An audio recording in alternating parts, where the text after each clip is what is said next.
all day. She got my sauce in her mouth all day. Can't get enough, she like it that way. We have BearCub on today. BearCub is like me. He's someone who has an open mind about things that are going on in the world, things that might be going on superfluous to the world. So I wanted to discuss some of them with BearCub. Thank you for having me. This is my first official podcast that I've ever done. I've always wanted to do a podcast. I've been interested in the paranormal, the occult, the strange since I was a little kid. I remember being around 14, watching documentaries about alien abduction and being terrified, but fascinated at the same time. So, I've been down a lifelong journey, it feels like, of weird stuff. And I'm skeptical. I always, when I get in these discussions with people, I like to just say, are you more Mulder? Or are you more Scully? Referencing X-Files. Scully's very skeptical, doesn't believe anything, has a scientific explanation for everything. Mulder is a little more fantastical and wants to believe that the weirdest stuff is true. And who's right? I don't know. I don't know if we're ever going to know who's right, but it is fun. It is fun. Good. Yeah. And I will say that there is definitely a correct. And it is not the one who has the most people on their side. Right. So what we're here today is to prove to all the doubters, all those skeptics, all you people out there who do not believe in the little gray men, that they are indeed a thing that is real and in the universe in which we inhabit. Well, I don't know if prove is going to happen, but we can maybe persuade, So, which of the conspiracies, what was the first one that really got you hooked, that made you go, okay, I need to question everything? Like I said, alien abduction phenomena, and that kind of splintered off into all kinds of weird stuff. The show X-Files really brought the government angle. I didn't really connect it to the government when I was young, when I was like 15 or 16. But once X-Files started to come out, and it really raised this fork in the road. The big question that show proposes is, are we being visited by a non-human intelligence, whether it's from another planet, from another dimension? Maybe they live here and they're just non-human, right? Are we being interacted with by a non-human intelligence, or is this whole thing being staged by someone, whether it's a, deep government entity that not even presidents know about? Is it a breakaway civilization that most of us don't know about, which that is, the theory of that is that there's a civilization on our planet. Maybe it's in Antarctica, maybe it's somewhere else, maybe it's scientists who went somewhere during World War II, and they have more advanced technology than what we're aware of, what our military is aware of, and they're basically just kind of messing with us and trying to probe us and intimidate us into submission, or seeing, doing experiments on us. So that question, I don't think I have an answer to that. Are we actually being visited by a non-human intelligence? I'm leaning towards that, but the breakaway civilization is also intriguing, and I think it might be a combination of both. I think there's high-level entities that are government entities that are mingling, coordinating with, making deals with non-human intelligence, and they're getting what they want. I don't know what they want. Does anyone know what they want? I've heard that they thrive on human suffering. Because one could say, why don't they just kill us all, right? If they want our planet, why don't they just kill us all if they're super advanced? I don't know if that's what they want, Did you see the Bob Lazar interview on Rogan from like 3 days ago? I saw clips of it. Sometimes it's a little hard to watch. You know, it was a little dry for my taste, but I did watch some clips of it, and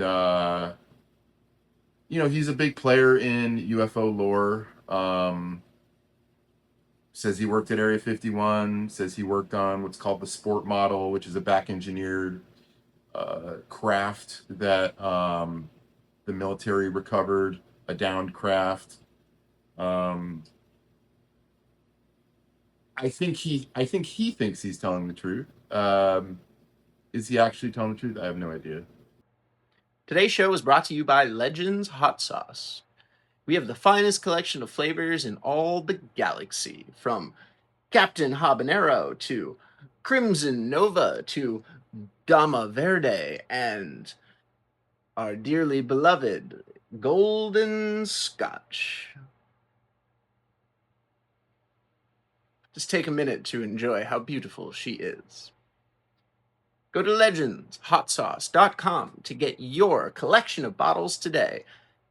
And if you spend more than $30, you can use code word FREESHIP to get free shipping. We have merch too. That's legendshotsauce.com. Get yours now or after the show.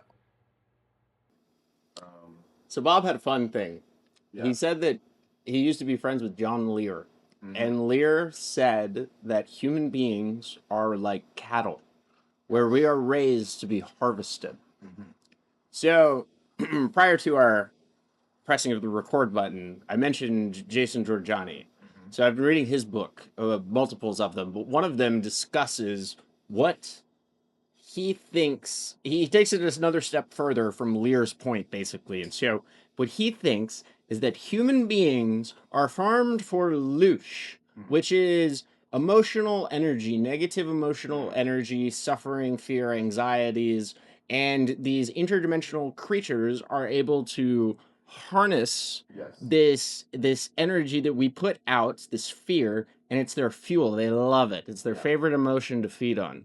Yes. Moreover, this goes into the moon.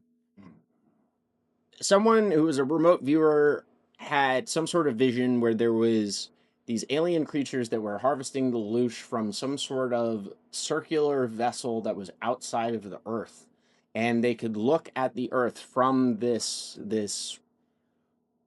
space vessel they were in. Mhm. He has determined it's the moon. Mm. So they live on the moon to harvest our emotions, our loosh. Wow. Well, a lot that I want to talk about with everything you just said. I'll go in order of what popped into my bare mind here as you were saying it. The first was that they're harvesting us. I've heard this what you just described. There's a documentary by Linda Moulton Howe. I don't know if you're familiar with her. Oh yeah. It came out in I think 80 or 81, and it's called A Strange Harvest, and it gets into cattle mutilation, which is a really difficult topic to try to share with people, right? A very graphic documentary, but basically covers the topic of cattle mutilation, which is a worldwide phenomena. No one can explain this. Uh, no tracks, no form of normal predation from, coyotes or wolves or mountain lions. A lot of the carcasses are completely drained of blood. They have surgical cuts on them, what looks like surgical precision, cauterizing of wounds from high heat, like a laser. Sometimes they have broken legs and ankles, like they were dropped from something. And on top of that, you have this documentary dives into interviews with sheriffs of these smaller towns, farming rural communities that are plagued by this because, I mean, it's a lot of money when if you have a cow or something and it ends up slaughtered and all its blood drained. I mean, you just took a big financial hit if you're a farmer. And they a lot of them treat. I mean, I know they do have to butcher these things, but a lot of them they love these animals. Cows are really sweet. Yeah, they're very sweet. They're like family pets, and then eventually you got to kill them. But for food. But Yeah, we do need to eat. yeah, but that documentary explores the concept of a strange harvest, right? Where something is harvesting, a lot of times a lot of genetic material is removed from these cows, whether it's blood or organs or lips or genitalia. And on top of that, you have footage of strange lights over these fields the night before, some from sheriffs, some from farmers. So something is doing that, right? Whether it's non-humans or government, I mean, something is harvesting uh, cattle, right? With odd precision. With odd precision, right? I know we harvest cattle, but I mean in a different way. Yeah, and there's time elements of time things with it too. Time where they distortion. can come in and do, yes, exactly, that's the word. And if you roll in alien abduction phenomena into that as well, I mean, I don't know the exact number of people who claim to have been abducted by aliens. You can't really talk about alien abduction without also considering mental health problems. At what point does the number get to, what do you want to say, 300,000 people all telling the same story that had no prior history of mental illness? Is that enough evidence to start being like, well, maybe they're all telling the truth, or they think they're telling the truth? So that's compelling, and it raises a bigger question: are we being monitored, studied, experimented on, and by who? Right? I think it's either governments of humans or non-humans, non-human intelligence, of which that could be many different things. Mm-hmm. The moon, there was a book called Who Built the Moon that I think is very interesting. It sounds crazy on the surface. I don't fully believe anything, but I will entertain almost anything.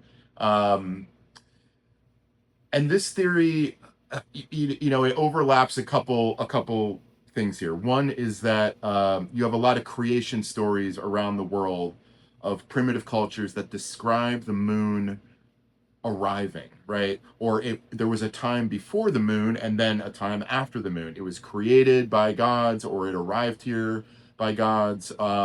It's built into kind of the creation story of many cultures. I can't reference them because I'm not scientific, but just take my word for it. You can dive into that if you want to.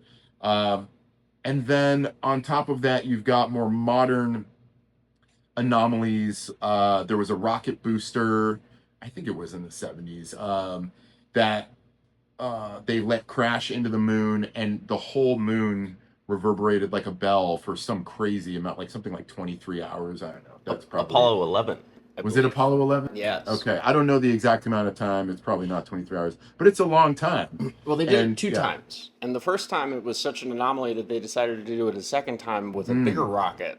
And then that was when it rang for 3 hours in the second time. Okay, 3 hours is a lot less than 23, but it's still a lot. It's still a lot, and it raises some questions. Is the moon hollow? I don't know. Is it It's definitely hollow. Is it it's just why? Is it created? You also have the orbit of it. It doesn't, it perfectly, we only see one side of the moon. That's weird. That's very weird. That's very weird. That's not common amongst celestial bodies. Also, during solar and lunar eclipses, the size of the moon perfectly, from our vantage point, perfectly covers the sun during an eclipse.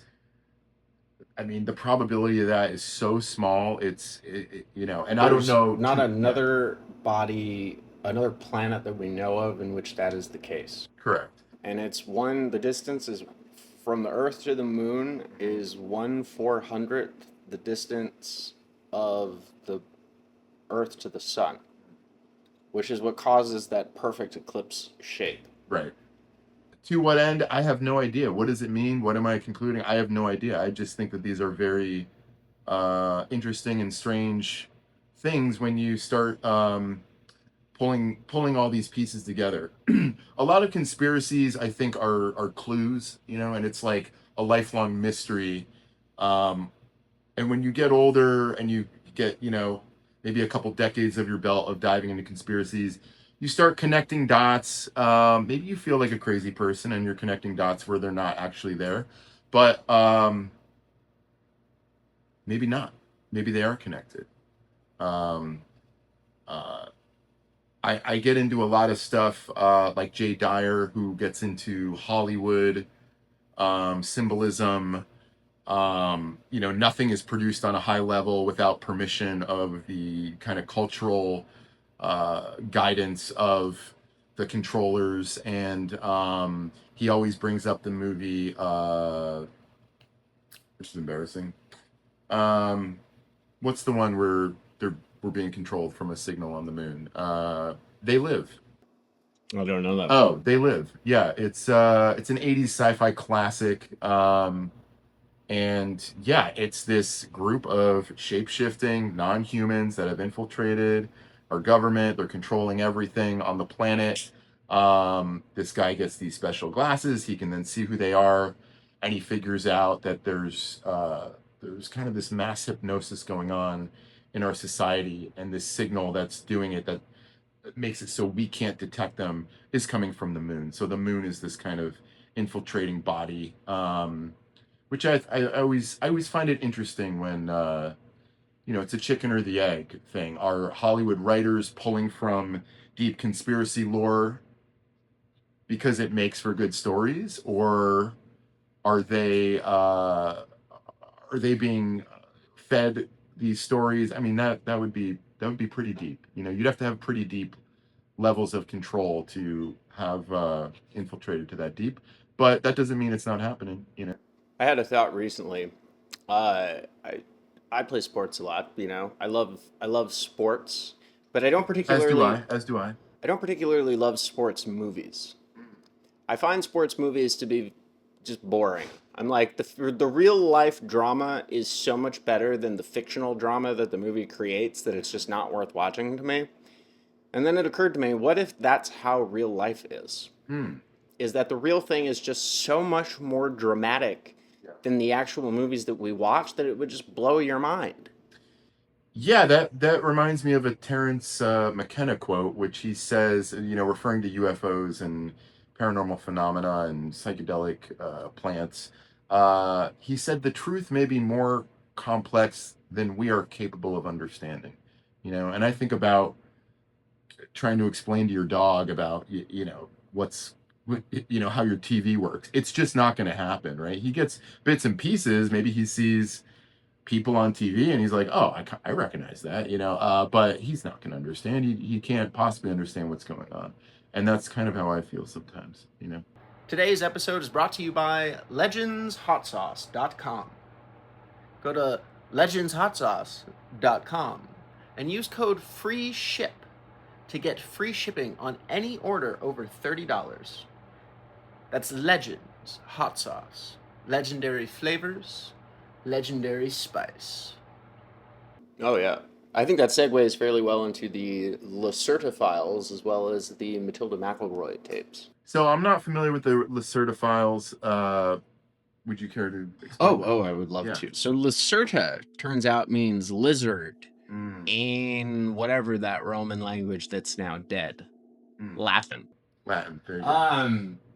So Lacerta means lizard in Latin, but Lacerta was a reptilian species, one of the ones who lives on the planet Earth that emerged and made friends with a human being, and told this human being all of these things about the lizard people and their history on the planet of Earth and how they've been here for tens of millions of years and how there was a nuclear war some 65 million years ago, and that was the nuclear war that wiped out the dinosaurs, and it was between two different species. It had nothing to do with the reptilians that are living on the planet of the Earth. And they ended up evolving as a result of this nuclear war, the dinosaur, something that was similar to an iguanodon. So Lacerta in this telling says that we commonly mistake the thumb-like bone structure of the iguanodon fossil as an iguanodon, but it's really them. these lizard people that exist on the Earth, and they all live underground. Yeah.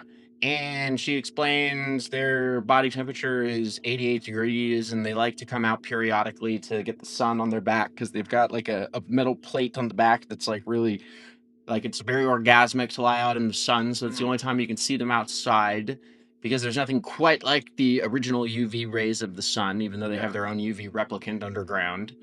Well, Human beings are created by the Elohim, as she called them, and she said that it's ironic because human beings think that this planet is ours, but we are not even of this planet. And so she's got a little bit of she doesn't feel good about the fact that the lizards have to live underground with the human beings on top of the planet. Well, again, this is a topic where you're connecting dots here. You have so many cultures on our planet, even Christianity, that has these characters in it that are, you got the snake in the Bible. That's this influential creature being, nemesis in the whole plot line of the Bible. You've got Quetzalcoatl in Central American, Mexican culture, the Aztecs and the Mayans. You've got, you go to Asia, you've got statues of dragons everywhere. The first emperor of China. You have all these cultures that you have entities in their history that are reptile based, right?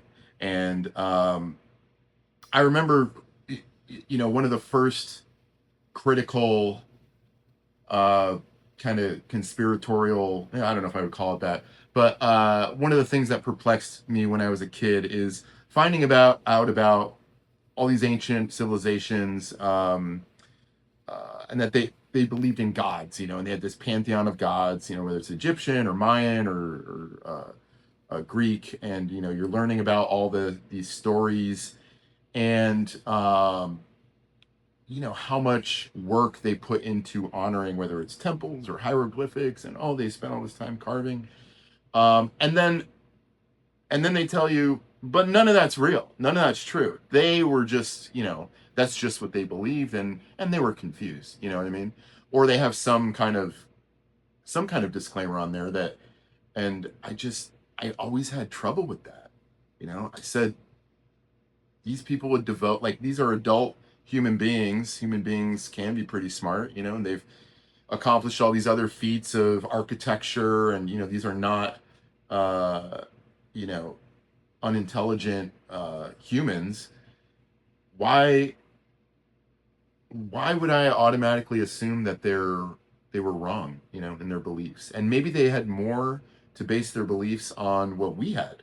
Maybe there wasn't a barrier of kind of secrecy between their culture with non-human intelligence and ours. We do have a barrier of secrecy, which is, it's whittling away. Now we're maybe coming up on disclosure now, but maybe ancient civilizations, there wasn't any barrier, and it was just, oh yeah, we're the people, and then we've got these, reptilian overlords, and they come down, and yeah, we got to sacrifice 10,000 kids to them, or virgins, or whatever, and then they'll let us keep working, or keep living, and it wasn't some grand conspiracy. That was just the way the world was for them, Yeah.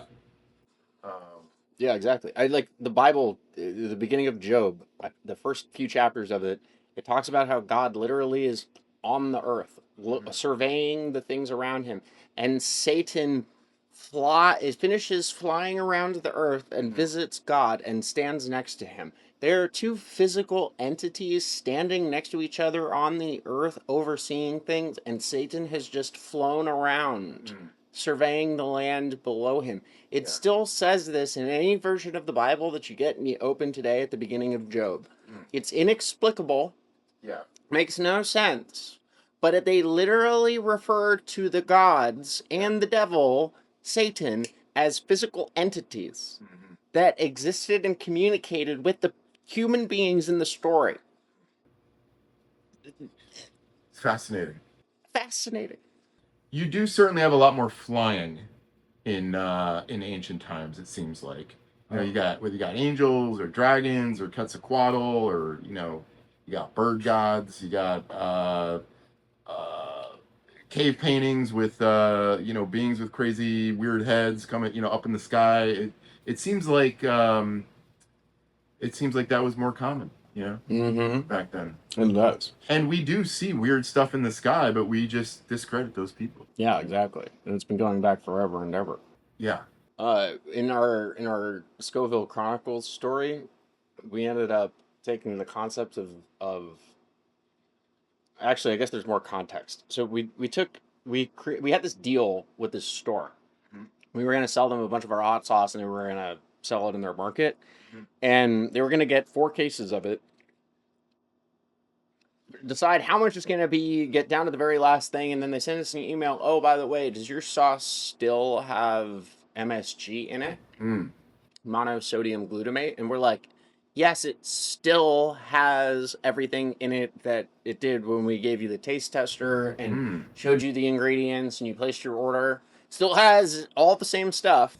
So you knew what you were getting when you bought it. They did, and then they decided they wanted to have a change of heart. So we decided in our story, the monosodium glutamate is going to have a special power.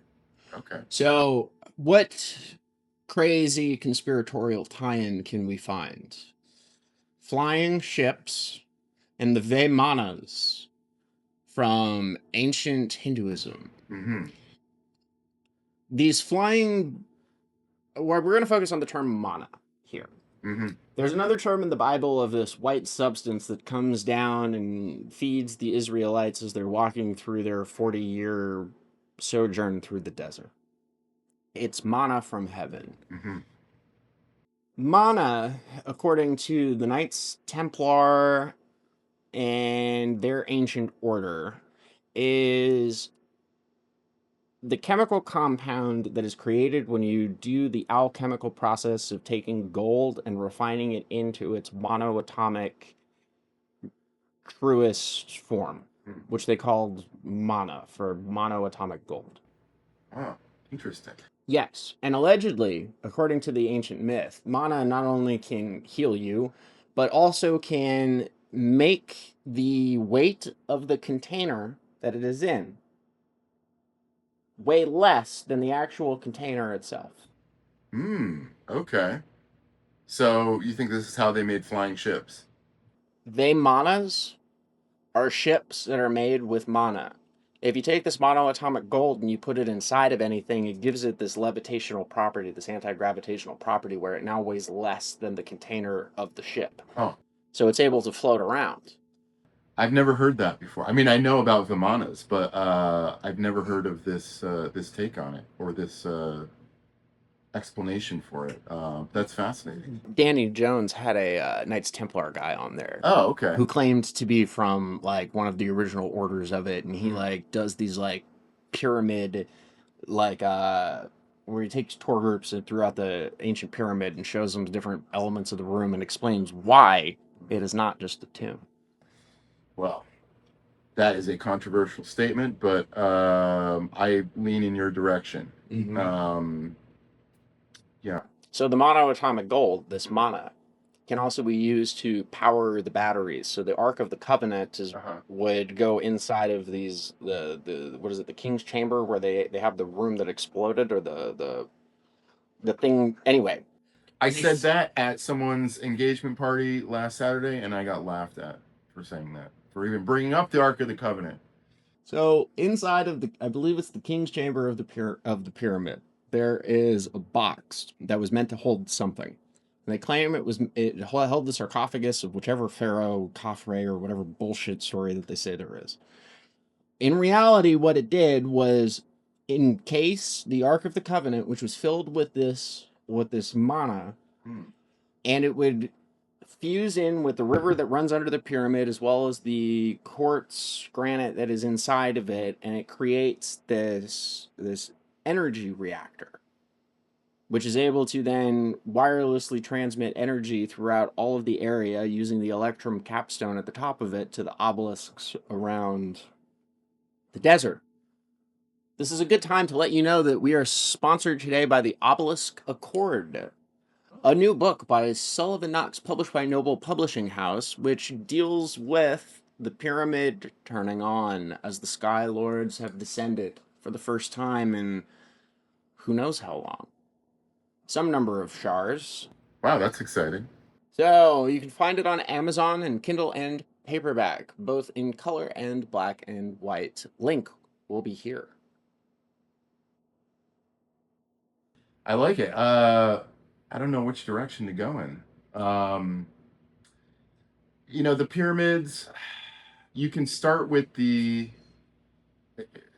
capstone, and that it used to have this exterior all over it. You probably know better than I do, but what was the exterior made out of? Limestone. Limestone, and the interior is it granite? Quartz granite, Quartz for the granite, most okay. part, on the lining of it, which is electrostatic inducing. Right. So one is heavily conductive and one's an insulator. So it has properties of a battery, right? If you were to design a battery made out of stone, basically it would be exactly like this. You would choose these materials, these exact materials that they went with. We don't see the capstone because it was removed over the last 200 years by looters. The version of the pyramids that we see, we have to remember, are not what they originally looked like. I keep coming back to this argument. I heard this argument once and it really stuck with me, and I keep coming back to it. For people who say it's a tomb, a civilization will invest its resources. What are the things that a civilization will invest its resources into? Like the biggest projects that a civilization does. What's the biggest earthworks project that our civilization has done? With, whether it's masonry and earthworks, I would say the Hoover Dam, maybe, and we invested all this all this time and money and resources and risk and years into the building of this dam. For what? For a payback, right? We get energy from this thing. So you could logically conclude that a civilization is not going to invest countless resources into something unless it's going to generate some kind of return for it. Now, different time, thousands of years ago, different culture. They were all enslaved. They had a pharaoh. They wanted to honor and worship this. But did that really warrant, how many years and how difficult it was if they really did just have ropes and pulleys to pull this off? I don't think so. To me, just from, I don't have evidence for this, but from a personal logic standpoint, it makes more sense to me that a civilization would invest heavy resources into these things, these structures that are going to give something back to them. They're not just going to be a static tomb that, okay, we finished it, he's in there, now what? Now what? That's it, we're done. That doesn't make much sense to me. And you layer that with obelisks and insane feats of engineering and moving this, and it's, to me, it's logically, it makes sense that there was some kind of technology at play that we're not familiar with. Today's show with BearCub is brought to you by Legends Hot Sauce, the finest collection of flavors that you can find anywhere in this galaxy. Go to legendshotsauce.com to get yours today. So, one of the interesting things about the pyramids, if you go to the Great Pyramid of Giza, you look at it as this architectural, just feats that seems impossible. And then you look at the pyramids around it, the ones that look less impressive, and they look like they were built by human beings. They do, yes. It's what you would expect a pyramid built 5,000 years ago to look like. Right. It's awful. Yes. Yet somehow these people with these chisels made of copper and bronze were able to somehow get these 1,500-pound stones to be perfectly cut and fit in place. and yet somehow the smaller ones that were created hundreds and thousands of years later are just, they look like they were made by first graders. Yeah, the further back you go, the more impressive things get, the bigger things get. That's in a lot of these archaeological sites around the world, in Peru and Egypt. The further back you go, the older they get, the bigger the stonework gets, the more precise the stonework gets, and that just, I mean, that doesn't, we've been told that our civilization has been a linear progression. So how does that fit into that? I don't think it does. I don't think it can. Um, if our civilization were to be wiped out by nuclear war, and then 1,000 years went by, or even 500 years went by, and a new kind of cave people civilization started to rise up, and they came across the Hoover Dam, and they were like, oh, you know what? We should start burying our dead people in there. That'd be a good place to store grain and bury dead people. It's cooler in there on the inside. And then 2,000 years go by, and then people come and they discover it, and they say, oh, look, the Hoover Dam. Well, they buried some people in there. They built all this for a tomb, I guess. Mm-hmm. If you think about it like that, then I think this makes a little more sense. There are pyramids that have tombs, but I think they came much later, and they were trying to emulate what was there before. Again, I don't have any evidence, and this is just kind of I'm a gut feeling conspiracy theorist, and I change my mind all the time. I don't think you have to die on any hill. I think you can entertain ideas and say, "Oh, that's interesting. Let me stew on that for a bit." And some stuff I've been thinking about my whole life, and then I'm just like, you know what? I don't think I believe that anymore. Maybe I'm leaning more in this direction, and that's okay. I think it's fun. It's a mystery. There's so many mysteries on the planet, and conspiracy is it's like being a detective. Now, if it consumes your life, and you can't hold together, figuring out basic necessities of life, and you start holding signs in the street, then maybe I try not to go that far with it, but I like to dip my toe in them. I do. All right, so what do you think is going on with Antarctica? Woo! Antarctica, that's a fun one. All right, so let's see what we know, at least what they're telling us that is real.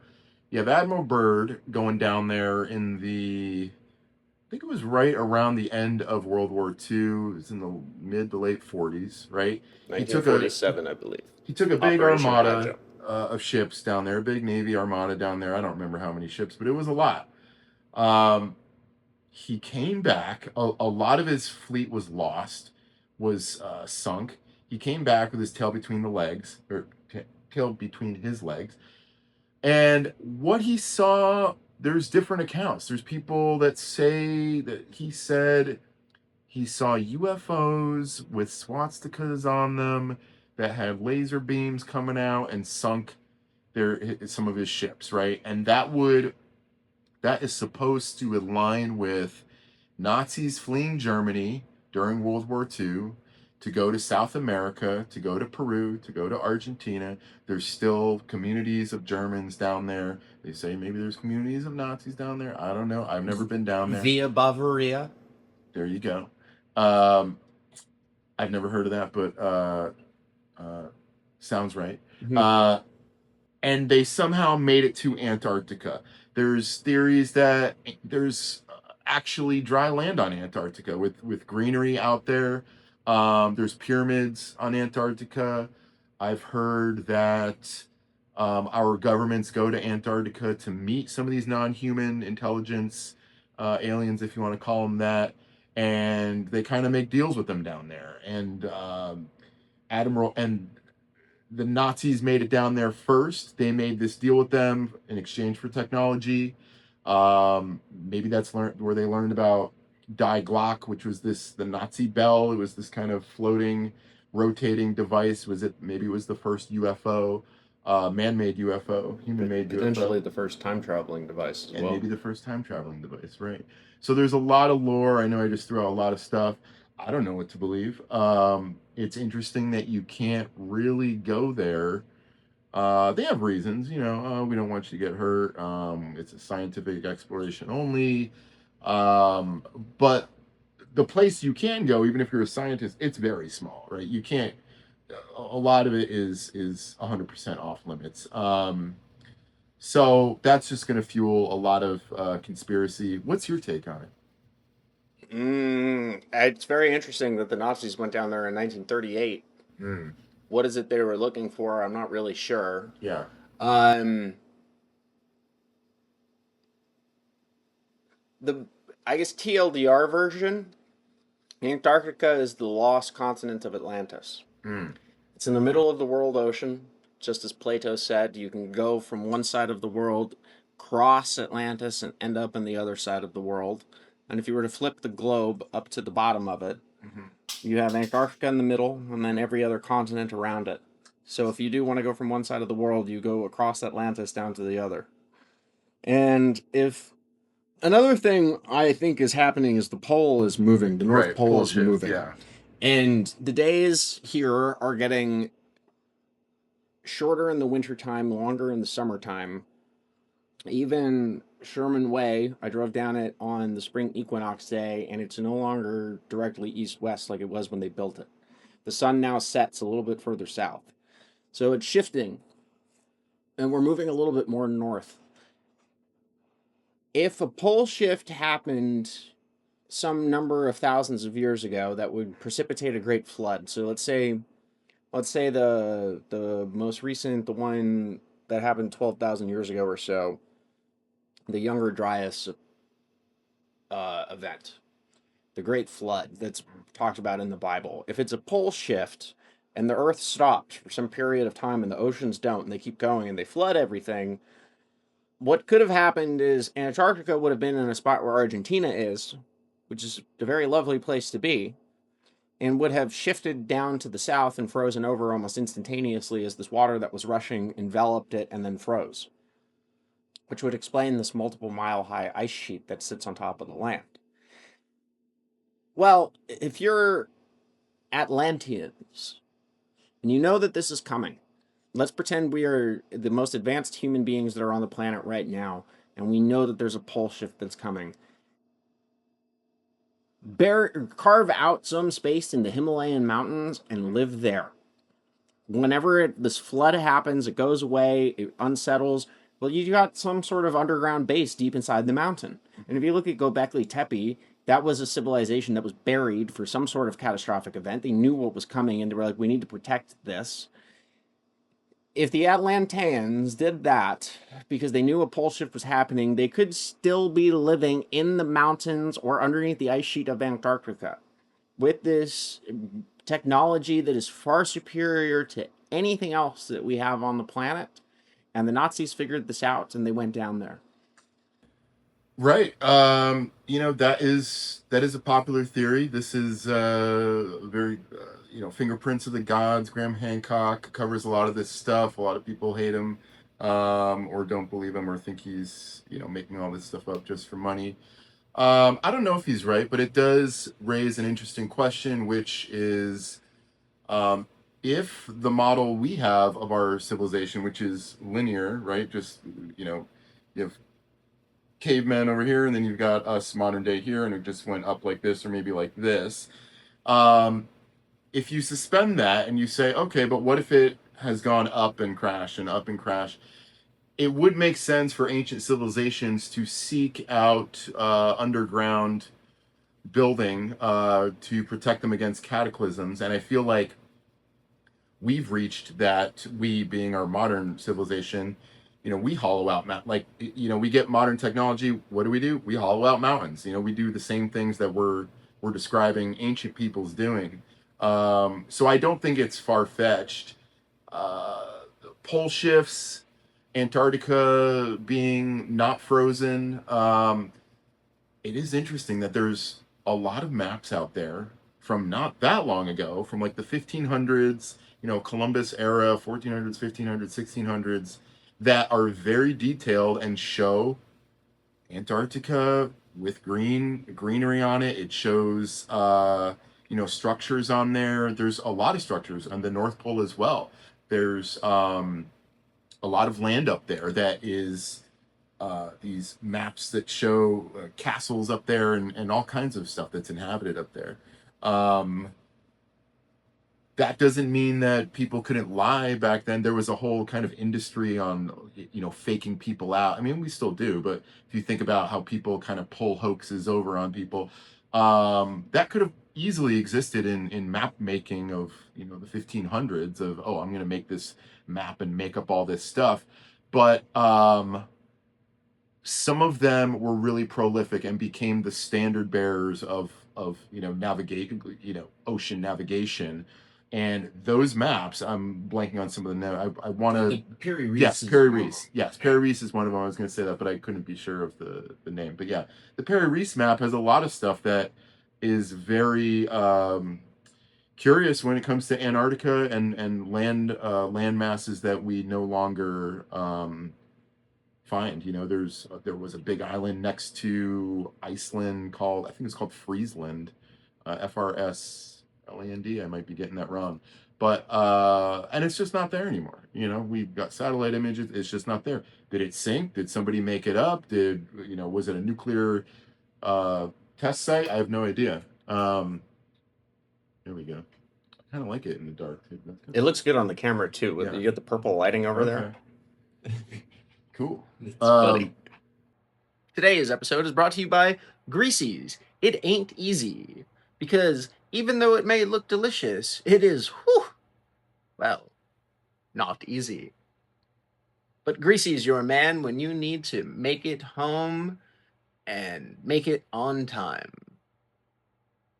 Go to legendshotsauce.com to get your bottle today.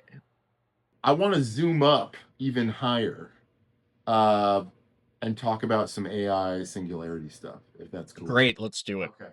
So sometimes I step back, sometimes I'll be sitting in the shower or, and I'll be like, there's so much weird stuff that we just can't possibly know. We're not allowed to know, or we can't understand. There's all these mysteries we've talked about, just a handful of them.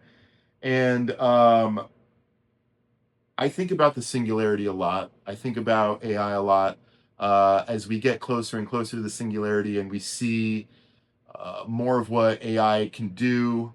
We're learning that it can generate large amounts of media very quickly. And just in the last few years, it can generate it more accurately, right? I heard this Limp Bizkit song the other day and I was like, this is incredible. It turned out to be just an AI generated Limp Bizkit. I was like, that's better than an original Limp Bizkit song. That's incredible. I don't even like Limp Bizkit that much, but I did in the 90s because, how could you not? It can generate images, it can generate video, it can generate music. So if you zoom out and you say, okay, this gets, what I'm about to talk about gets into like simulation theory. Not necessarily simulation like we're all plugged into VR like in the Matrix, but simulation in that what if we are a giant sandbox that is run by overlords, and whether the overlords are non-human or AI or whatever, and every 200 to 300 years this whole thing just gets annihilated and reset, right? Not 100%, right? So there's clues of previous incarnations of this game, that if you want to call it that. I always think of the Truman Show. What an interesting movie that was to come out. And Jay Dyer talks about that too, like one of these Hollywood movies that he feels like is more of giving us clues to maybe how things are actually working. This is that sports movie situation. Yeah. It's like, it turns out that this is just a small fraction of the reality. Yes. This is the dumbed down version of what could actually be the case. Yeah. And so a lot of these mysteries that we have are kind of leftover remnants of these, some people call them resets, some people call them previous civilizations. But if a singularity had already happened, so we think we're coming up on the singularity. We're like, just, 5 more years, 10 more years, 10 more years max, and we're going to have the singularity, which is basically self-replicating AI, fully conscious AI that's self-aware, that can improve itself, and then the rate at which it will self-advance becomes exponential, right? It goes up. Vertical. Yeah. And the likelihood that that's already happened is, I've heard some people smarter than me say that it's, the probability that we haven't already reached that is so small that it may as well not even exist. Yeah. So if you think about that, because we think about our history, well, wait a minute, how could that have happened? Look at all the history that we know about. I've got grandparents and great grandparents. What if life and living and this whole thing is only three generations deep at a time, and AI generates our entire history for us? You have this photographic record. I watch some accounts that just dive into weird anomalies of old, some of the earliest photographs from the late 1800s or 1850s. I don't know when the first photograph came about, but they're looking at pictures, and it looks like a lot of stuff is like Photoshop, some weird version of, not Photoshop, but there's some tampering going on. There's a lot of the skies are whited out. It looks like buildings are kind of like cut. People don't really look like they fit in these. You've got this horse and buggy culture overlaid on these super advanced architectural feats. And it's like, are we supposed to believe that this horse and buggy civilization really made this insane, 400-foot glass dome with, perfect, perfect architecture? And it's like, I don't know. But, or if you ever fly over the middle of our country and you go through like Utah, New Mexico, Arizona, and you're out in the middle of nowhere, and you see stuff out there. You see lines that go through states. There'll be like a perfect line that goes for like, 20, 50 miles, maybe 100 miles, and you're up in an airplane. You're like, I'm looking at a perfect line. It's not near a highway. It's not near a road. I follow accounts where they go boots on the ground and they follow this line, and it's not even a road. It's just like kind of brush that's faded. It's almost like a laser shot through that thing, kind of like some Nazca lines type things, and shit just doesn't grow there. And it's like, what's going on? And it's not one. It's our continent is peppered with this stuff. The whole world is peppered with this stuff, and it's out in the middle of nowhere.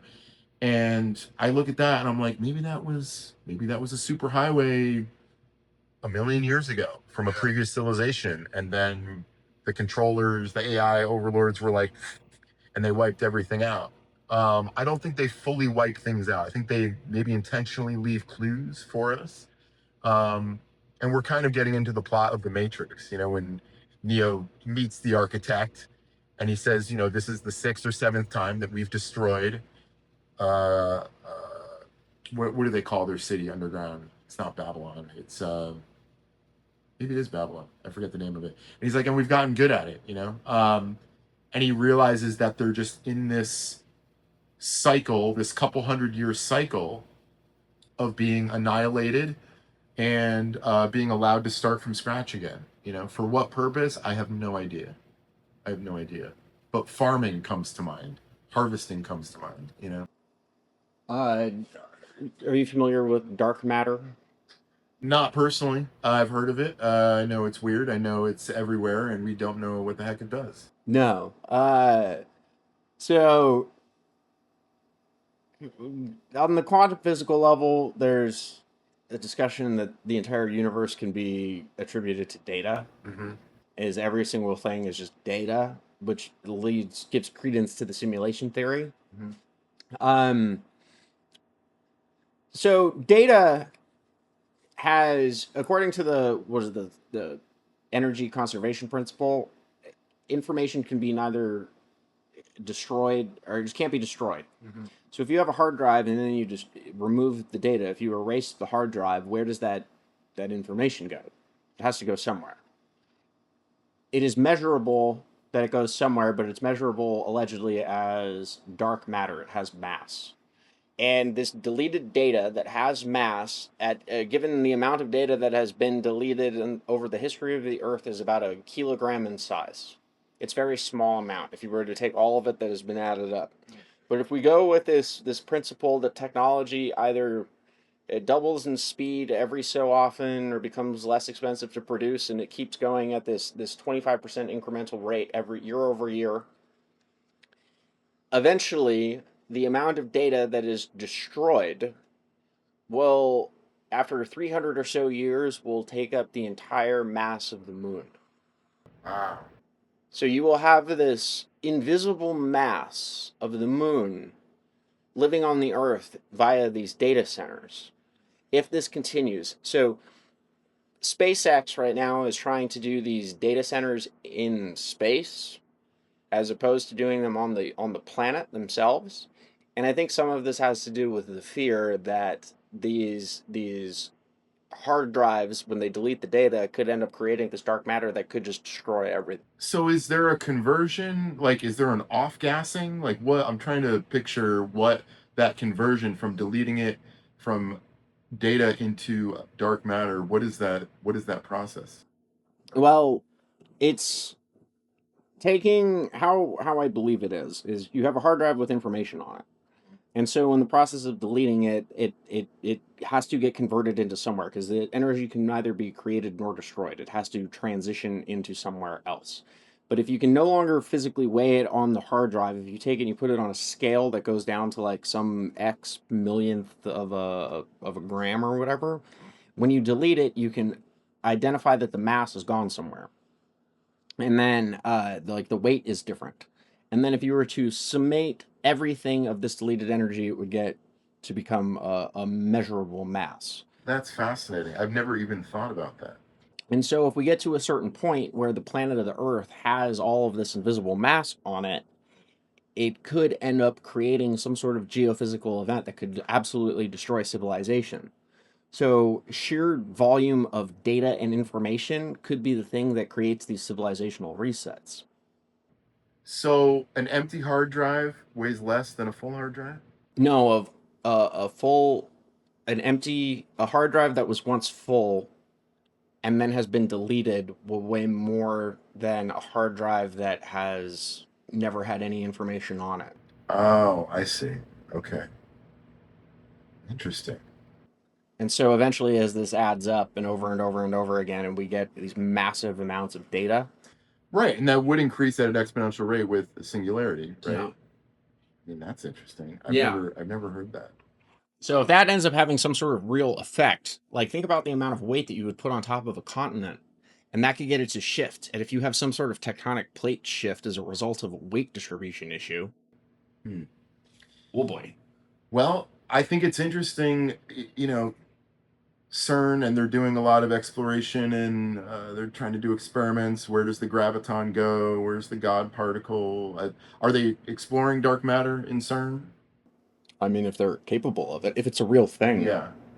I think it's interesting, the spiritual element of that. They've been caught on these security cameras doing weird, ritual stuff in robes in the middle of the night down there. And, what do you do with all the spiritual information that we as a civilization have produced? When you consider that along with all the scientific stuff, I don't think you can just ignore it. No, not at all. And so the Emerald Tablets of Thoth mentioned in there is the bird god. Yeah, the Quetzalcoatl, same guy. Oh, are they the same guy? Yeah. I guess that makes sense. They're both bird gods. Yeah. So Thoth claims to be some sort of scientist from a different time period, as well as potentially one of the Watchers, which is a whole other thing we can get into. But he says that you cannot train a species who does not possess the intellectual capabilities of yourself. You can't reason with them and teach them the science of this. So we had to code it in the religion.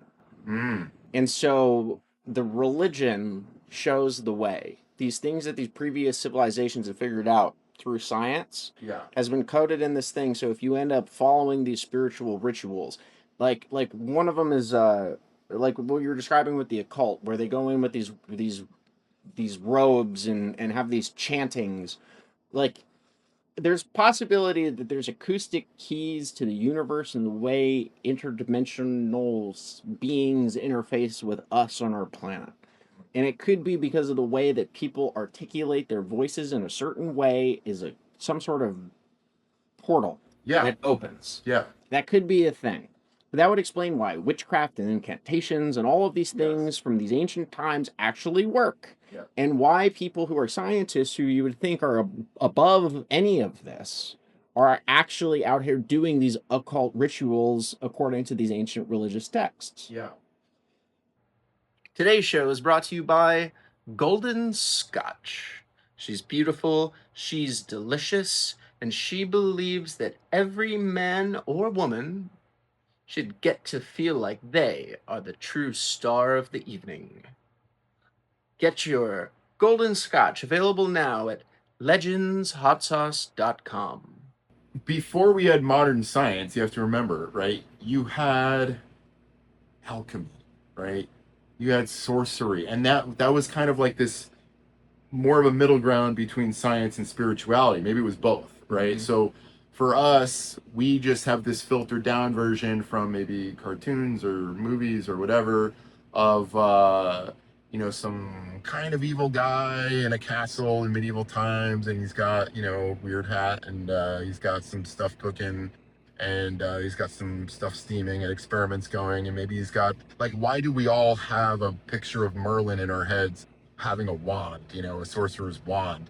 I went to Stonehenge and Avebury stone circles. I spent some time over in Western England exploring some of the stone structures. This is the cool thing about traveling. You go somewhere for what it's known for. Like, you go to Tucson, Arizona, and you're like, oh, tarantulas, right? They've got a million weird, crazy insects you've never even heard of. They got tarantula hawks, which are these weird flying things that fly down and kill them. They look like a bird, but it's an insect. So when you go to southwestern England, it's not just Stonehenge, that's it. There's all kinds of weird stuff going on there. They've got stone structures. They've got Silbury Hill, which is this like weird chalk pyramid thing. They call them barrows, just massive earthwork projects going on everywhere. Not everywhere, but there's a lot of stuff going on there. It's the crop circle capital of the world. I went in a few of them when I was out there. 2, I think, were fake or human made. 1 maybe it was real. I saw a picture of it when it was first made. I said, that looks like a fractal. That's weird. I don't think humans did that with planks. What's going on with that? Maybe a technology, I don't know. But I went into this little antique shop in the town of Avebury, which is actually, the little town is inside this big stone circle that's huge. I mean, it's maybe 1/4 mile in diameter. And I said, what do you think's going on with all these orbs and, crop circles and all the henges? And this old guy who worked in the antique shop, and he said, a man of great wisdom, when I was a little boy, told me this was all put here using sound technology, sound frequency to create levitation. And I started thinking about that with, what's the rod that they use to find water? I think there's a more primitive yet advanced, I know it's kind of an oxymoron, technology going on using sound frequency, using levitation. Maybe Nikola Tesla was onto it. That guy in Florida with the Coral Castle maybe was onto it, where you can figure out these ways to levitate things, move stone, maybe cut stone, maybe there's a spiritual element to it, that we just seems far-fetched to us because we've been led to be like, oh, that's just so silly. But maybe it wasn't silly in the 1600s, and it was just like, yeah, I mean, obviously, if you want to move this block, you're not going to carry it on a wheel. What are you, crazy? Like, no, you do this little chant, and you do hit this thing, which is tuned to this, and yeah, it'll move for you, duh. Same thing with Easter Island. Their origin story, their folklore is like, they're like, no, we didn't build those. Those statues walked there and put themselves there. You know, They're also, the heads are just sticking out of the ground. they Crazy. go down, you know, stories, 30 feet. They've Yeah. excavated them. They're huge, and it's like, From one solid piece of rock. yeah, no, you're not moving that with ropes. You're not carving it with copper No, plates. you're not carving it with copper plates either. Like, where those things came from. And there's also, I this could totally be coming out of my ass. I believe that there is a structure in Easter Island or somewhere around the South Pacific that is exactly the same structure as Stonehenge, Wow. and That would be- is set up in the same orientation. Yeah, I mean, it does appear like the world was unified at some point with these stone. I mean, why would all of these cultures choose to do something so incredibly difficult? Um, and they all kind of looks. I mean, you look at these pyramids in Central America. You look at these pyramids in China. You look at these pyramids in Egypt, and you know they're not identical, but they're kind of similar. You know, They're structured, and they're if you look at them from the sky, Yeah. the way that they're organized is the same. Yeah. Like, I fully of the mind that the Thoth individual is the Quetzalcoatl and is that emperor of China, that dragon emperor of China. It's the Right. same. It's the same individual, Right. and is the one who ended up going to all these different places and being like, "Look, this is how it's all built." So let's go even higher. Linda Moulton Howe had another quote. She said, "Reincarnation, the recycling of souls, is the machinery of this universe." Which I always think about that quote because you've got high level government military people saying, "Oh yeah, we're in touch with the gray aliens." The human beings are containers of souls, right? This term, containers, or you know, souls, comes up in conspiracy lore, like if in different directions. Like you'll be going through Area 51, gray alien stuff, and that comes up. You read the Tibetan Book of the Dead or the Tibetan Book of Living and Dying, and it comes up. You go, you know, it's like It comes up in ufology with the grays. Yeah. Once you do the abductions, they're containers. Can I get weird for a second? Yeah. And maybe a little. Let's finally let's get weird. Okay. So I remember making this connection at some point, and I was like, "Oh man, that was like a weird aha moment." So, what are some of the stereotypes of alien abduction? What's the big stereotype that everybody says? Probing, Right. Where? anal probing. You gotta probe up your butt, right? You get a weird rotating hot probe up your. Maybe it's hot, maybe it's not. I don't know. But you gotta probe up your butt. Okay, that's interesting. Okay. Then I got into yoga for a little bit, right? I got into yoga, I'm doing all this stuff, right? And they're trying to open up my chakras. I'm looking at the chakra map, and I'm just like, what's this one? Oh, that's your root chakra. Oh, where is that? You know, it's in your butt, right? What? So you have that. Then you get into the Tibetan Book of Living and Dying. If you read that book, the root chakra, you know, they believe this is where your soul is attached to your physical body, is in your root chakra, which would be basically where the male prostate is, right? And that is an extremely important, I mean, it's very important. This human reproduction is based in this part of the body for men, you know, and for women. Your root chakra is, I mean, that's life right there, is your root chakra. So isn't it interesting that aliens are supposedly, right? They're probing that part of us. You know who Whitley Strieber is? The movie Communion. He wrote the book Communion. He's a weird guy. I mean, he was a writer. He claims to have been abducted by some mantis type figure and some greys. We should go over the different types of aliens too at some point. And he said, you know, they probed him. They did all this stuff. They had return visitations. I got one of his other books called The War for Souls, and it dives deeper into that, and they get into disensoling humans, right? And this process by which they, I mean, it's pretty hard to watch, or not, sorry, not to watch, to read. It's basically they stick a probe up your butt, they stick a probe down your throat, and they meet in the middle of your body, and it's this like burning sensation. It sounds terrible. I mean, talk about a torture device.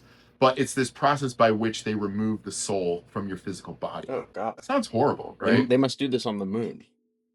I don't know about that, but I mean, I don't have any conclusion. This is just kind of stuff I've stumbled upon in reading books about alien lore and reading, getting into yoga, and also reading Tibetan Book of Living and Dying. You know, is there a technology there about souls, inhabiting souls, the process by which a soul comes into a human body, the process by which it's removed? Can you artificially remove it through some technology that alien greys have that we don't know about? My understanding is sexual intercourse raises a flag up until the astral plane that says, hey, we're getting busy down here. You know what I mean? And you have all these souls up in the astral plane flying around, and they say, oh, here's a potential body that I can inhabit, right? And it's this kind of like roller coaster type process by which a soul shoots down this beacon that I mean, that's why, you know, these cultures, you know, believe that sex is a sacred act. You know, it's not something to be taken lightly. You're doing this, you're inviting a soul in from another dimension to come inhabit through the two of you, and possibly you're joining in this relationship, maybe whether you want to call it God or some higher technology, in creating a life, right? So I immediately was like, man, condoms must have really messed that up. You know what I'm saying? You know, what happens? The soul goes in, and then it's like, oh, sorry. Do they go back up into the astral plane? I have no idea. I don't know if this is real, but it's very interesting, you know. I've been mulling around in my head whether or not our consciousness is tied to our genetic code. And the reason it's important that we have children is so our consciousness can reincarnate in a different human vessel again down the line. And so if you voluntarily choose to not have a child, you're expunging your consciousness's ability to reincarnate as a human being. Well, that's depressing because none of us are having kids these days. I know that's the plan. That's the plan They by wanna our get rid of- reptilian they wa- overlords. They want to get rid of our human souls and replace us with hybrid ones But that are easier to why- control. Why so recently, right? So for pretty much all of human history, everybody's been like, crank them out, crank them out, crank them out, crank them out. You know what I mean? Everybody just kind of understood it. You know what I mean? And now we're like, no one's cranking them out. We're done cranking them out. Is it something that populations just get to? I shouldn't say no one's cranking it out, but culturally, you could say the Western culture is kind of slowed down. It has slowed down. If we are being guided, or you know, guided by controllers, is this something they wanted? You know, is it really more about free will, right? Oh, we've given people free will now with the invention of birth control, and you know, we've kind of made it so everyone can kind of make their own path and be more independent if they want to, and we're all, you know, if given a choice, maybe people don't want to have kids as much. You know what I mean? What could be the rationale for that from a controller point of view? Maybe there's not enough souls to go around, and they're like, look, we got to stop these people from having so many kids. But I don't know. I do think about that. I'm like, if that's true, which maybe it's not, how are there enough souls to go around if there were only a couple million people 1,000 years ago, and now we've got billions of people, you know, now? That's a good point. Where did they come from? Where are the souls coming from? I mean, this might explain why there's so many clones. Right. I've never been a big clone guy. I've never really gotten into clones. What do you know about clones? I don't really know anything. I just know that my chat GPT, when I tried to mine it for information, I was like, you have advanced reasoning and unlimited data, so try to like piece some dots together for me. and give me some answers on some things. And I asked it what percentage of people were clones, and it said 25%. I mean, have you heard that they live underground in these in stasis in these cities? No, it didn't say that. It said that they were living with us on the surface of the planet, like embedded within Huh. civilization. Okay. Yeah. How And would you that know? there's clones, there's robots, and then there's true soul having human beings. I wonder if they are programmed to not know, right? How would you know if you were a clone or a? You wouldn't, and so it's confusing for a clone. As clones don't know, but they don't seem to have like a stable soul structure. So they're constantly searching for meaning, but aren't able to find any of it. So it used like Hillary Clinton as like a good example of what a clone would look like. Hey, you brought her up, not me. Yeah. Do you think she's a clone or has clones? Do you think there's many versions of her? I think she's been cloned multiple times. Okay. I don't think she's a real human being anymore. You could say that about a lot of politicians, maybe. I mean, it is strange that they're so old and they're still kicking. Mm-hmm. I had heard that underground is like where it's at. You know, like there's all these cities underground, bases underground. They call them DUMBs. You know, We tried asking Raj about that because he's a trucker, yeah. and he wouldn't tell us. And So you've got these underground alien bases, you've got underground human bases, and then you've got together like ones that are kind of co-inhabited. And I've heard they've got like tens of thousands of human clones in stasis tubes down there, just waiting to come up for, whatever they need them for. Yeah. But I don't know if that's true. That always freaked me out a bit. I will say it's interesting how when I was younger, I used to be more afraid of conspiracies. They used to keep me up at night, and I used to really feel this kind of like fear associated with diving into this stuff. And at some point, that just kind of faded away, and it doesn't really come up much anymore. I know I'm wearing a mask to hide my identity, but isn't this how you look, BearCub? I mean, yeah, actually, this is how I look every day. Yeah. Yeah, they're fun. It's definitely fun to entertain some of this stuff. Some people don't want to. That's fine. I think it just is kind of boring, life is, I mean, don't get me wrong, it's interesting, there's beauty in the world, but there's just there's so many mysterious things. Like, how can you not just want to dive into them and be like, okay, what's going on? I remember even just like some of the more fun ones, like the Loch Ness Monster or Bigfoot when I was a kid, and just this this kind of whimsical fantasy element to it that's like, wait, what? People think they've seen this dinosaur-like creature in where is it, northern Scotland, and this is before that one stage thing was debunked, the famous picture. But I don't know, there's something really fun about wanting to believe. It's even more fun when stories and data back it up. Yeah, people do lie though. People like to lie. People will lie for to get famous, or just for anything. People lie for all kinds of weird reasons. Today's episode is brought to you by Legends Hot Sauce.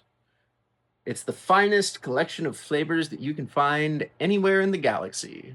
Get your bottle today at legendshotsauce.com. Use code word FREESHIP for free shipping.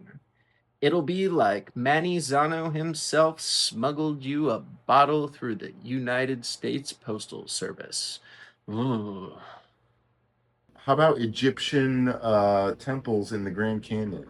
You get into any of that stuff? All right, so what I do know, and I've looked this up, and I couldn't find anything that was Egyptian specifically on any images when I looked. Yeah. However, there were people who were going through trying to find some sort of ancient structure that it could have easily belonged to the Hopi, and they are not allowed to go into that area of the Grand Canyon. They go down there by themselves, and then they get harassed by somebody. Yeah. Somebody comes out and shows up in some sort of vehicle, like it's being surveilled at all times. Yeah. These particular areas. And I do know that the Hopi refer to their gods as the Anusazi. And they called them the ant people, the ones who lived underground, who Right. were able to overcome the whatever the event was, the cataclysmic event. Cataclysms, yeah. Probably the 2012 bifurcation. Right. But in Sumer they call them the Anunnaki, and these names are too similar. And I know Anusazi is another one because the Navajo call the Hopi the Anusazi because Anusazi means enemy in their language. So even the Navajo just call the Anusazi the enemy. These overlords of the Hopi. The Hopi are not these grand warriors the way the Navajo were. Like the Navajo moved from northern United States, Canada area and just took over everybody, moving all the way south, went to go take over the Hopi, and that's where they stopped. They couldn't get past the Hopi because the Hopi had the Anasazi. And so what's working into the Navajo word for enemy is that. That's fascinating. There's just the chances of that being a coincidence are zero. The American Southwest has a lot of fascinating kind of alternative history lore, right? So the Grand Canyon, when you look at naming conventions, I always think that's like clues, right? So you got the Grand Canyon. A lot of the names of some of these landmarks and landmasses around the Grand Canyon, they've got these weird Egyptian names. It's like Osiris Hill or Osiris, Uh, then you've got explorers at some point in the 1800s were going. I mean, it's not that long ago. Going into the Grand Canyon, reporting finding these these temples that were in these tunnels carved into the rock that went in deep, and they had all these artifacts. They started pulling artifacts out. Smithsonian gets involved. Stuff was never seen again. There's clues sprinkled around the Southwest. Outside of Tucson, there's a roadside attraction called The Thing, which I did actually did a YouTube video on that once. And you go through, and it's this whole kind of curated museum type thing, and it's mostly aimed at kids, but it's like all this Egyptian imagery, and it's kind of like you kind of go through this maze walk. It's kind of like a museum attraction, and then at the end you finally see what is the thing. Well, the thing is a mummy. It's a woman and a child that have been mummified, but the dressing has been pulled down on the upper part of their torso, and it's in a sealed tube. And you look at this thing, and it's like, look, I don't know if it's an Egyptian mummy, but it's a mummy. And when you track the origin of that artifact, they say it came out of the Grand Canyon I think it was like the early 1800s. And so you've got these clues sprinkled around the Southwest. Sedona is another one that has all these weird clues. And it's not that far-fetched to believe that what's his name? David Hatcher Childress, he's called the real life Indiana Jones. He's got some pretty out there stuff, but again, it's like so fun to read his books. But he always says oceans were highways, not barriers for primitive cultures, right? These Egyptians would build these ships, and they would go on these 3-year journeys to the Americas, and they were coming here thousands of years ago. At that point, California, the whole inland valley was water. You had these Finger Lakes stretching into Nevada, and maybe beyond. You got the Lovelock Caves that have all these ancient artifacts in them up in Nevada, which are all, mostly dried out now. But it's not that hard to look at a relief map of California and Nevada and be like, oh, if you just raise the water table like 10 feet, these are rivers that go in hundreds of miles, I drove through the bed of what was at one point a sea, like a few weeks ago, going out to New Mexico. Yeah. There's like this elevated area where I'm like, you can see everything has just evaporated. All the water's gone, and the road is in the bottom of what used to be this lake. And like the outcroppings of the rocks come up, and you can see the erosion levels of the water coming down on the way down. And I was just like, oh my God, I was like, this used to be filled with water, like 100 feet deep at least, maybe more. Just this giant Lake Mead on this 5,000 feet of elevation plateau. I mean, North America has a lot of, we're led to believe there's not much interesting dramatic stuff like the pyramids going on. And that's partially true. We don't have any, these giant pyramid structures here, but we've got all these mound structures all over the Midwest that are really massive landwork problems or projects that rival a lot of the stuff going on that I was talking about in southern England. And again, it just kind of brings up this this question of were we unified? Why do we keep seeing the further back you go, you keep seeing a lot like similar things. You see these cairns and earthworks projects, stone projects all over the British Isles and parts of Europe, and then you see the same thing all through parts of Connecticut and Rhode Island and the Midwest, and it's like, okay, I think this was done by the same people, or at least they were talking to each other at somehow. Was it Vikings? I don't know. Yeah, I think there's more. We should give more value to indigenous origin stories, and not discredit them because they reference like giants or something. Right. There's a speech from Abraham Lincoln, and he's like, much like the giants that we recently found in near Niagara Falls. Like, he literally references giants in one of his speeches. It's pretty deep in there, and it's conveniently overlooked, but that's a whole different conspiracy. People think that the Smithsonian has really worked hard to cover up the existence of not like 30-foot giants, but just these like 9 or 10-foot creature, humanoid creatures that supposedly Catalina had a lot of them. That was like a big hot spot. Supposedly they dug up all these giant bones on Catalina, and Smithsonian came in and was like, yeah, we'll take it for a year. Never heard from again. There's a story of They have red hair. U.S. I don't remember. I think they were Navy SEALs who were sent in to go capture this giant in the caves of Afghanistan. Oh. And the first team that went in ended up missing. And so the second team goes in to find them, and they trace up to this cave at this top of this hill, and they go into the cave and they see one of these giants feasting on one of the first team members. And they find out all the bodies are just there, just this giant has eaten them. Wow. And so they go through this crazy firefight to take this giant down and killed it, captured it, and took it back on some sort of military plane back to the U.S. And this happened like very recently. Wow. Allegedly. Can't prove any of it. Yeah, that's interesting. I don't know. But it was 1,100 pounds, somewhere between 10 and 12 feet tall. Yeah, that's red hair, just like you said. Yeah.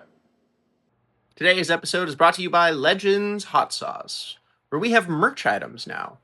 Hats, shirts, and of course, our classic hot sauce.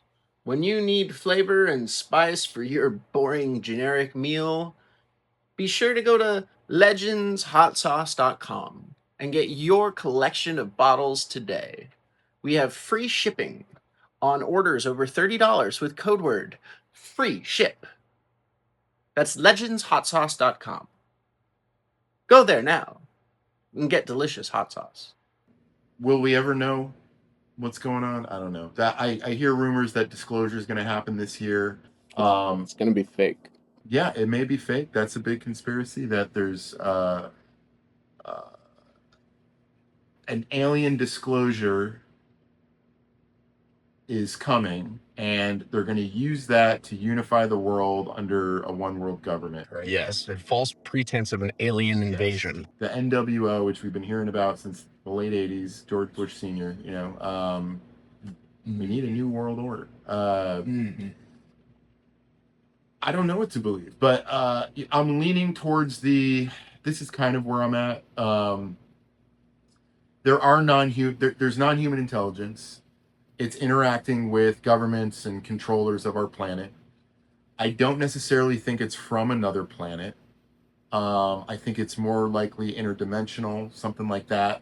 I think it overlaps with a lot of folklore, origin stories, religious texts, is more likely.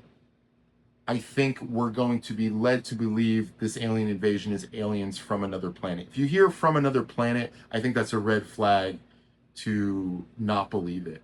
Um, I think a more occult version involving, magic and some kind of weird seance of kind of summoning. I mean, you want to call them demons, call them demons. I don't know what you want to call them, but I think that is. I mean, I don't like it. I'm not saying I'm not. I don't do that stuff. I don't get into that stuff. But that to me seems more believable than a civilization traveling, light years across the galaxy. I mean, maybe they can. Maybe both are true. I don't know. But that's just kind of where I'm leaning. So if we have disclosure, don't believe it right away. But what are you gonna do? Not believe it and then be like, okay, I'm the one holdout that doesn't believe it? Like Then what? then what? Okay, I'm gonna resist the new world order. Then what? I haven't got that far yet. I'll know that when they say the aliens are coming to invade, that it's clearly just a conspiracy to get us to fall in line. But I don't know what I'm gonna do. What are you gonna do? You can go live off grid. You can. I mean, I fantasize about the Northwest and have you ever been to Oregon? Not like Portland, but like like there is so much dense, just empty land. It's just forest empty. up there. Yeah. I used to go up to coastal Oregon to vacation just on my own. I did it every year when I first moved to California just to get out of the city for a bit. And that coastal highway, which is like north of Humboldt, north of Crescent City, you keep going up into southern Oregon. I remember looking at the map and being like, okay, so how do I get from here up to like one of the more central cities of Oregon? Is there any road that cuts across and there's nothing. There's no road. You have to go all the way up to like the middle of the state, and there's like just a couple roads that go. So there's these massive sections of Oregon that are like the size of Southern California that don't really have any roads through them. Dense forest. Lot of vegetation, probably, I assume a lot of wildlife, a lot of natural water. So it's like, if you want to just go live off grid and disappear up there, that's probably one of the best places to go. But then you gotta live off grid. You gotta know what you're doing. I'm sure there are people living off grid up there right now. Oh yeah. That's what I lean towards. I'm like, I'm just gonna start driving or walking north and find a nice little place to make a hut. Yeah. That's good. Bears should be in the woods. Yeah, and we're good at climbing too. Mm-hmm. But I think about my family. I'm like, well, are you gonna go get you gonna bring your whole family up there too? You got to think about your friends, your family. You got to, not an easy decision. Mm-hmm. Yeah. We should talk about the different types of aliens. I feel like we should give your viewers just a baseline so that they can understand. I think so too. I think that's great. All right. So you got your grays, right? Your grays are kind of like the iPhone of aliens. Okay. All of us have them and we use them for all kinds of stuff, right? So they're kind of like the worker bee of aliens. And then there's also grays that are not like that. They're independent, and I hear they're a lot bigger. Oh, the tall grays. The tall grays. So they're kind of like drones, right? So you've got gray. You may get abducted by some grays, but that doesn't mean the grays are in charge, right? They're just executing this operation.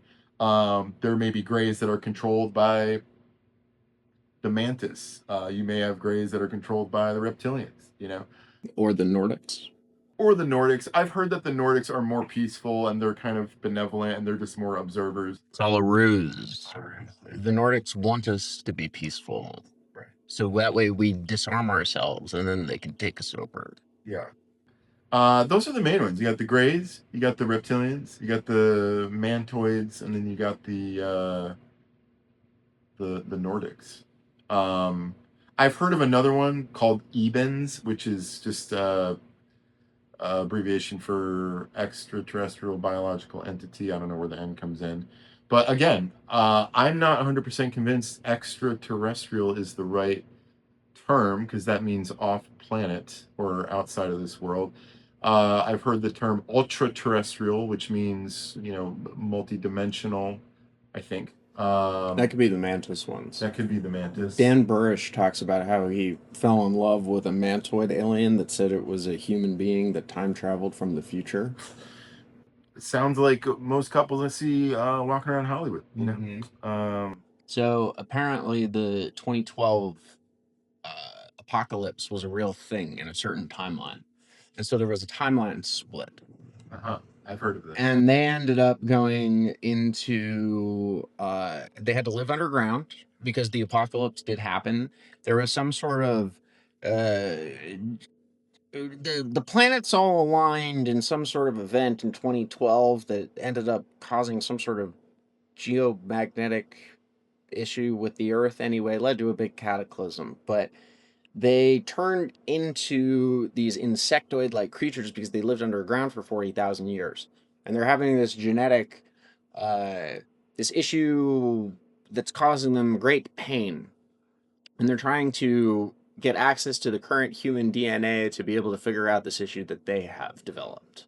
So that's why the abductions are happening. And in exchange for tech, they've offered, we've offered the ability to do abductions, a certain number per year.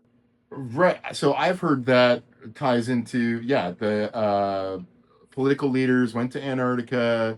They used psychedelics and plus they've kind of figured out this machine that uses psychedelics to interface with the Greys, and kind of had these like DMT laced conferences to communicate with the Greys. And this is the agreement they came to. They were like, we will let you abduct people. And it ties into the national forests, right? They said the national forest would be off limit. You can abduct people. And so you have all these missing person cases. You get into the David Paulides missing 411 stuff. He investigates all these bizarre missing person cases, mostly in national parks. They happen. Are they portals? Are they abductions? Some people think it's Bigfoot is tied into these portals. That's why no one can find them. And that's why the national parks are off limits. It wasn't this like we want to preserve these areas. Like that was the cover story. But the real story was these parts of our country have things going on in them, some kind of portal technology, some kind of, the veil between dimensions is thinner than it is in other places. Is it because of large outcroppings of certain types of rock? I've heard that theory can generate these portals.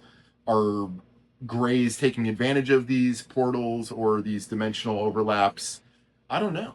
But there do appear to be hot spots. Some people call them triangles. Sedona is one of them. Sedona is one of them. Glastonbury, England is one of them, where all the crop circles happen. Bridgewater, Massachusetts is one of them. They call that the Bridgewater Triangle. Black Star Canyon in Orange County is supposed to be one of them. A lot of paranormal stuff happening over there. Interesting. I heard the story of this woman who went for a walk in the forest and she got lost from her group, and she was trying to figure out her way around the forest and ran into another woman who was also lost. And they were walking around together trying to figure out how to get out, and then they went their separate ways, and the first woman in the story eventually gets out. And she comes back into her home, and her friends are like, "Where have you been? You've been missing for weeks." And she's like, "I've been gone for a few hours. I just lost you guys for a little bit. It's still the same day." And they're like, "No, it's not." Yeah. So she's telling them about this woman who she encountered in this forest, and they go, "What you're describing is this woman who got lost hiking 10 years ago." Wow. Yeah. Yeah. Isn't it interesting how that coincides with a lot of British folklore, right? Of these fairy traps, or you walk into, or they play these pranks, but there's a lot of similarities when you go back and look into this folklore of the modern day alien abduction phenomena and interactions people had with these small beings, again, still small beings, and they're messing with you. They're messing with time and space. Maybe they're taking you for what seems like an hour in our time, then they, but no, you hear these folklore stories of people getting lost in the woods, and they see like a tunnel made of branches or something, or their reflection, or they're following somebody's voice. I mean, they have that in rural Pennsylvania or in West Virginia. They say, don't follow. If you hear your name being called, don't follow it. And then, poof, you're gone for 10 years. Is it the same thing? I don't know, but I know there's an overlap in that, a lot of that mythology and folklore, which is fascinating. Cool. All right. Well, anything else we want to I think cover, we pretty much covered everything. Mr. Cub? Let me think. No, I think we've covered a lot of it. We were talking about off air some of the structures off the coast of California, particularly in Malibu. All you got to do is type in Malibu structure, and you look at that, and you decide for yourself if that's natural or unnatural. Something made that, but no, there may be, our civilization may be much older than we realize, and more complex, or our reality may be more complex than we realize. Keep your head up. Don't get discouraged by conspiracies, because they can be discouraging, and don't lose your job over it. All right. Thank you, BearCub. Yeah, my pleasure. Thank you for having me. I'll be back after hibernation. We'd look forward to it.